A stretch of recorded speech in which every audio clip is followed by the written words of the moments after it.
سے یوم آزادی کے طور پر منایا جاتا ہے، جس دن ہمیں آزادی کی نعمت ملی تھی،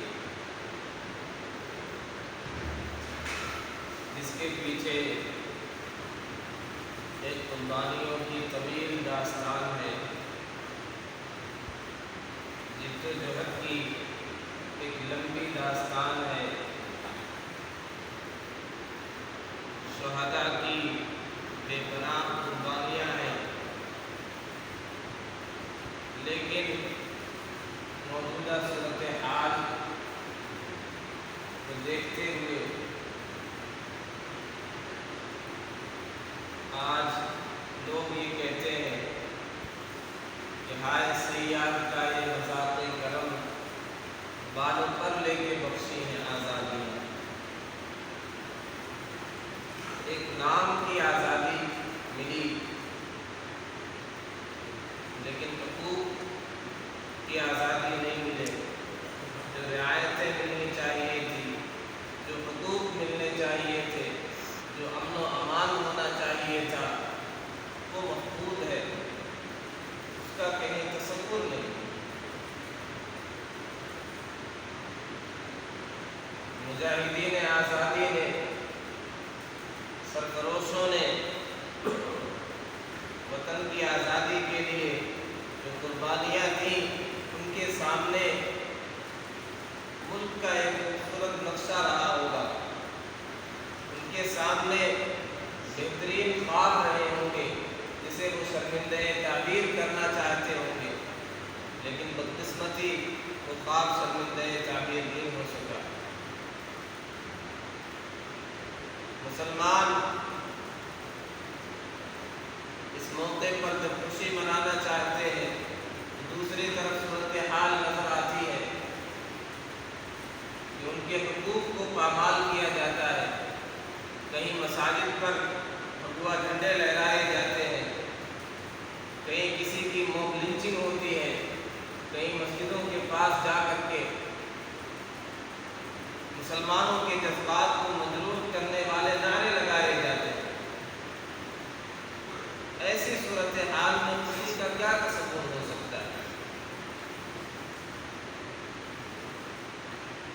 حیرت تو اس بات پر ہے، آج دنیا میں جو انسانیت کے عالم بردار اپنے آپ کو کہتے ہیں، جو مساوات کی بات کرتے ہیں، جو امن کی بات کرتے ہیں، جو جانوروں تک کے حقوق کی بات کرتے ہیں، ان کے لیے انتظامات کرتے ہیں، اس کے لیے قوانین پاس کرتے ہیں، تو انسانوں کے مسیحا، انسانوں کے محسن، جب ان کی عزت پر بات آتی ہے، ان کی حرمت پر آنچ آتی ہے، اس کے لیے کوئی قانون پاس نہیں کیا جاتا، اس کے لیے کوئی سخت قدم نہیں اٹھایا جاتا۔ انبیاء کرام علیہ الصلاۃ والتسلیم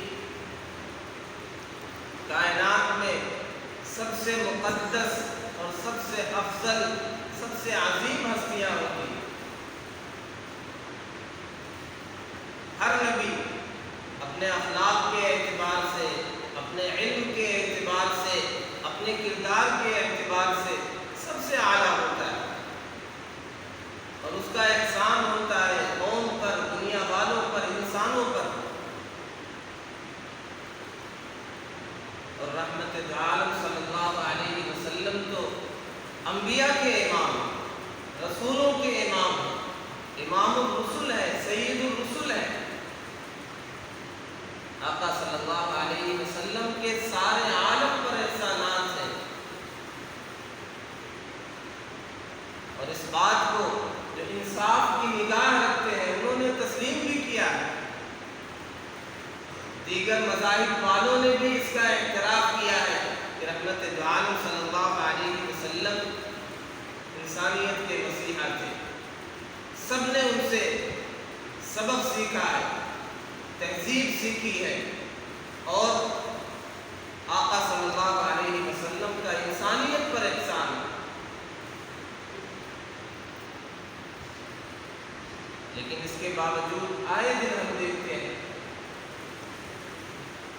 آقا صلی اللہ علیہ وسلم کی شان میں گستاخیاں ہوتی رہتی ہیں، عرضہ سرائی ہوتی رہتی ہے۔ آقا صلی اللہ علیہ وسلم کی شان اقدس میں گستاخی کی جاتی ہے، توہین کی جاتی ہے،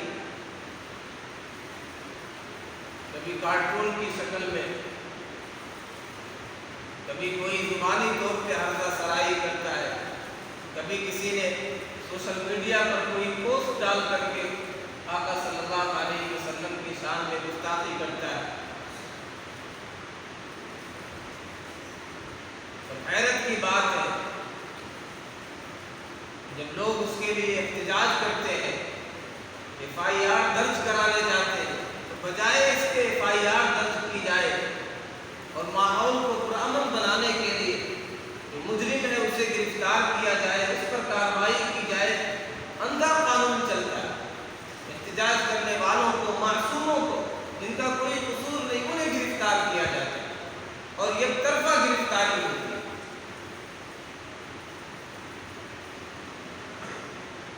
مسلمان تو امن کی بات کرتے ہیں، مسلمان قانون کی بات کرتے ہیں، قانون کی پاسداری کرتے ہیں، احترام کرتے ہیں، اور دوسری طرف سے ان کے ساتھ یہ سلوک کیا جاتا ہے۔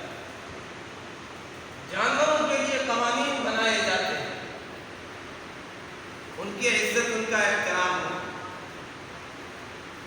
لیکن جس ہستی نے جانوروں جیسی زندگی گزارنے والے ہم جیسے انسانوں کو انسانیت کا درس دیا، اس کی عزت اور حرمت پر آنچ آئے تو کوئی ایکشن، کوئی قدم نہیں اٹھایا جائے۔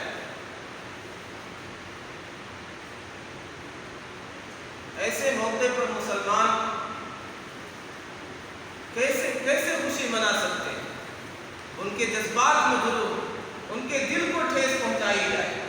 رحمت دو عالم صلی اللہ علیہ وسلم کی شان میں اس طرح تبصرہ کرنا، کوئی پوسٹ ڈالنا، یہ صرف اسی ملک کے مسلمانوں کا مسئلہ نہیں، ساری دنیا کے مسلمانوں کا مسئلہ ہے۔ ساری دنیا کے مسلمانوں کے جذبات کو ٹھیس پہنچائی جاتی ہے۔ مسلمان اپنا نقصان برداشت کر سکتا ہے، اپنی عزت اور حرمت پر آنچ آ جائے اسے برداشت کر سکتا ہے، گھر بار لٹ جائے برداشت کر سکتا ہے، لیکن مسلمان رحمت دو عالم صلی اللہ علیہ وسلم کی شان میں گستاخی برداشت نہیں کر سکتا۔ ادنا سے ادنا مسلمان، اس کی عملی زندگی کیسی بھی ہو، نمازیں بھی نہ پڑھتا ہو، شرابی کبابی کیسا بھی ہو، لیکن آقا صلی اللہ علیہ وسلم کی عزت پر اگر آنچ آتی ہے تو وہ اپنی جان قربان کرنے کے لیے تیار ہوتا ہے۔ یہ مسلمانوں کا آقا صلی اللہ علیہ وسلم سے تعلق اور ربط ہے، یہ محبت اور عشق ہے۔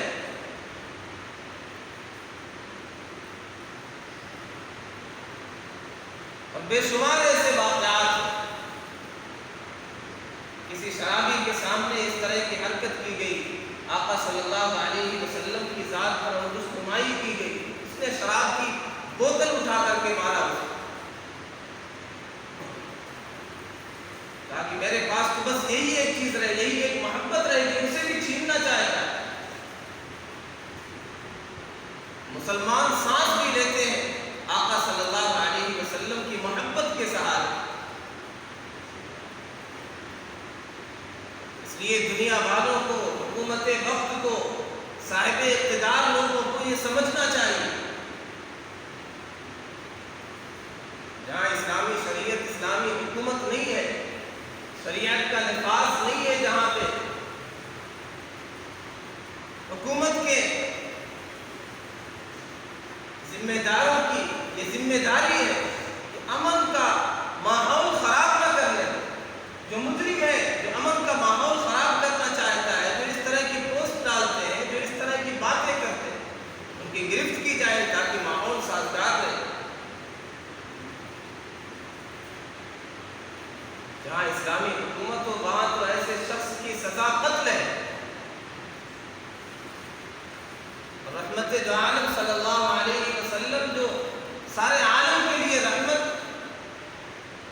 اس کے باوجود آپ نے گستاخوں کو چھوڑا نہیں۔ فتح مکہ کا واقعہ ہم سب جانتے ہیں کہ آقا صلی اللہ علیہ وسلم جب فاتحانہ انداز سے داخل ہوئے، آپ نے عام معافی کا اعلان کر دیا۔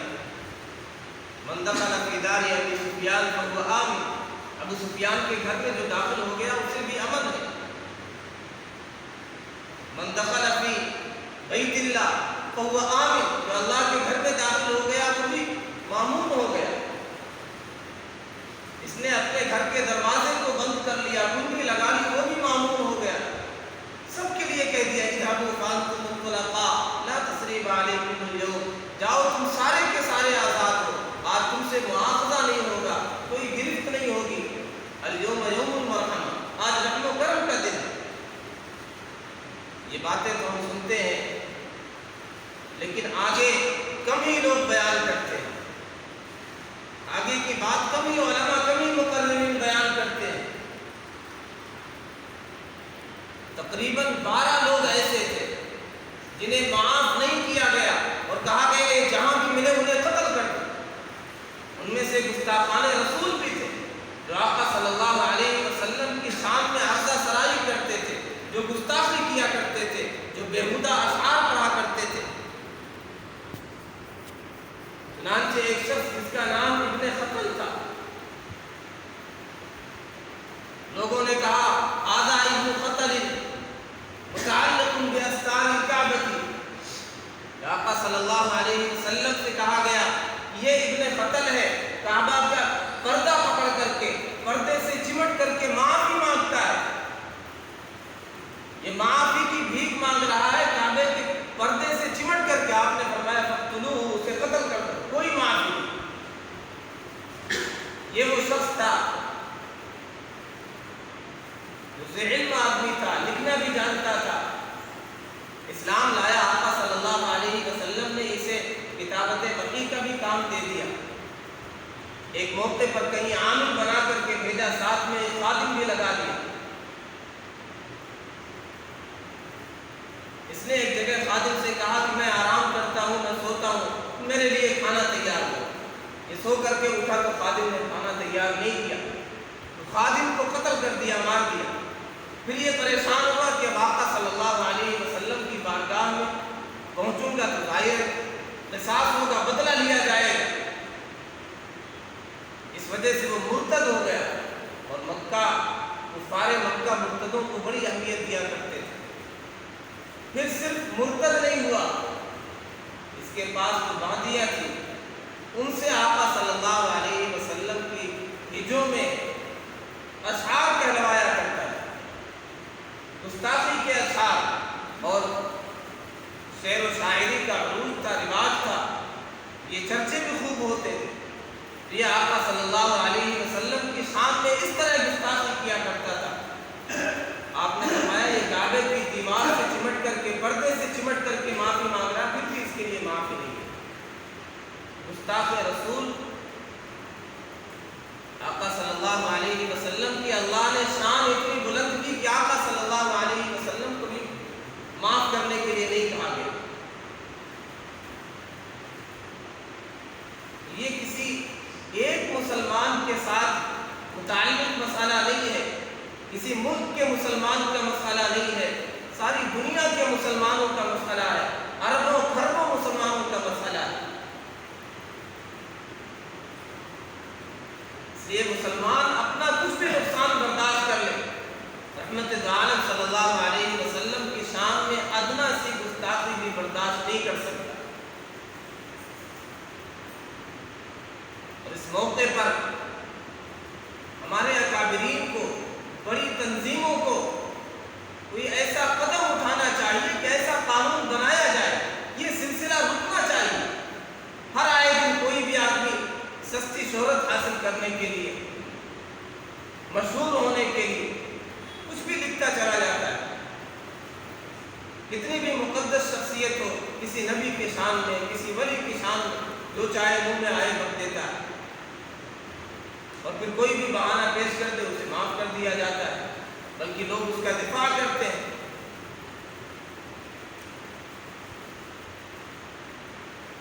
مسلمان ہرگز اس چیز کو برداشت نہیں کر سکتے. اس لیے حکومت وقت سے ہر جگہ مسلمانوں کا یہ مطالبہ ہونا چاہیے، اور جن کا اثر ہے، جو اثر و رسوخ والے، جو بڑی بڑی تنظیمیں متحد ہو کر کے، انہیں کوئی ایسا قدم اٹھانا چاہیے کہ یہ سلسلہ رکے. عالمی طور پر بھی اس کے لیے کوئی قانون بننا چاہیے، اور ملکی سطح پر بھی کوئی ایسا قانون بننا چاہیے جسے آقا صلی اللہ علیہ وسلم نے معاف نہیں کیا، مسلمان اسے کیسے معاف کر سکتے؟ عام انسان اس کی عزت پر آنچ آئے، اس کی ماں کو، اس کے باپ کو کوئی برا بھلا کہے، وہ برداشت نہیں کر سکتا. مسلمانوں کے نزدیک آقا صلی اللہ علیہ وسلم مسلمانوں کی جانوں سے بھی زیادہ عزیز ہے. والدین سے، مال و دولت سے، گھر بار سے، ہر چیز سے زیادہ عزیز آقا صلی اللہ علیہ وسلم. ایک ایمان والے کا ایمان تبھی کامل ہوتا ہے جب ہر چیز سے زیادہ محبوب رحمت عالم صلی اللہ علیہ وسلم اس کی نظر میں ہو جائے. تو پھر ان کی شان میں گستاخی مسلمان کیسے برداشت کر سکتا ہے؟ اس لیے مسلمانوں کا یہ مطالبہ ہے کہ ایسے شخص کو کیفر کردار تک پہنچایا جائے، اسے سخت سے سخت سزا دی جائے، فوراً ایسے شخص کو گرفتار کیا جائے. اور جو اس موقع پر بنگلور میں جو کچھ ہوا 11 تاریخ کو، ایک کانگریس کے نیتا MLA، اس کے رشتہ دار نے ایک نازیبہ پوسٹ ڈالی، آقا صلی اللہ علیہ وسلم کی شان میں گستاخی کی. مسلمانوں نے احتجاج کیا اور FIR درج کرانا چاہیے، ان کی FIR درج نہیں کی گئی. پھر سازشی لوگوں نے اسے غلط رخ دے دیا، گولیاں بھی چلی، 3 مسلمان شہید بھی ہوئے، اور مسلمانوں نے وہ منظر بھی پیش کیا کہ اس موقع پر ایک مندر کی حفاظت کی ہاتھوں کے زنجیر بنا کر دی. لیکن بدقسمت یہ اندھا قانون، طاقت کے نشے میں مست جو چاہے کرے. یہ طاقت کب تک کام آئے گی؟ اللہ کی لاٹھی میں آواز نہیں ہے، پھر عذاب کا کوڑا برسے گا. یہ مسلمان اپنی آواز کو اس موقع پر بلند کریں، اکابرین اپنی آواز کو بلند کریں، اور اس کے لیے حد سے زیادہ متفکر ہوں، غور کریں، مشورے کریں کہ اس کے لیے کیا اقدامات کیے جائیں کہ یہ سلسلہ رکے. رحمت عالم صلی اللہ علیہ وسلم کی شان میں آنچ نہ آنے پائے، کوئی انگلی نہ اٹھانے پائے. اگر کوئی بدبخت اس کی ہمت کرتا ہے تو اسے نشان عبرت بنا دیا جائے. اور مسلمانوں کو اس طرف بھی توجہ کرنی چاہیے کہ کہیں اپنے عمل کے ذریعے سے ہم بھی کہیں آقا صلی اللہ علیہ وسلم کی گستاخی تو نہیں کر رہے ہیں، کسی سنت کا مذاق اڑا کر کے، آقا صلی اللہ علیہ وسلم کے کسی طریقے کا مذاق اڑا کر کے. یہ محمد سے وفا انہیں تو ہم تیرے ہیں، یہ جہاں چیز ہے کیا لوح و قلم تیرے ہیں. آقا صلی اللہ علیہ وسلم کی محبت ہماری نجات کا ذریعہ ہے. اگر اسی میں کوتاہی ہو جائے گی تو پھر ہمارا کیا ہوگا؟ ہمارا بیڑا کیسے پار ہوگا؟ اللہ رب العزت والجلال ہم سب کو آقا صلی اللہ علیہ وسلم سے سچی محبت پیدا فرمائے، سچا عشق عطا فرمائے. جو گستاخان رسول ہیں اللہ انہیں ان سے نمٹ لے، اللہ ان کے لیے، اللہ انہیں دردناک عذاب دے، لوگوں کے لیے انہیں قابل عبرت بنائے. آخر دعوانا الحمدللہ.